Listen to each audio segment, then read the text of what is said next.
கூற்று 1925 ஈவேரா பெரியார் சுயமரியாதை இயக்கத்தை தொடங்கினார். காரணம்: சுயமரியாதை இயக்கத்தின் அதிகாரப்பூர்வ செய்தித்தாள் நியூ இந்தியா ஆகும்.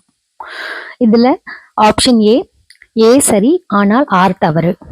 பி, ஏ மற்றும் ஆர் இரண்டும் சரி மற்றும் ஆர் என்பது ஏனுடைய சரியான விளக்கம். சி, ஏ தவறு, ஆர் சரி.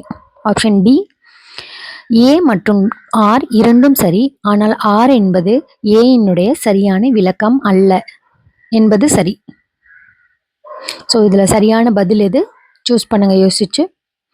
ஆமா, ஆப்ஷன் ஏவும் சரி, ஆனால் ஆர் தவறு. அதாவது கூற்று 1925 ஈவேரா பெரியார் சுயமரியாதை இயக்கத்தை தொடங்கினார் சரி, ஆனால் சுயமரியாதை இயக்கத்தின் அதிகாரப்பூர்வ செய்தித்தாள் நியூ இந்தியா இல்லை. ஸோ அந்த காரணம் தவறு.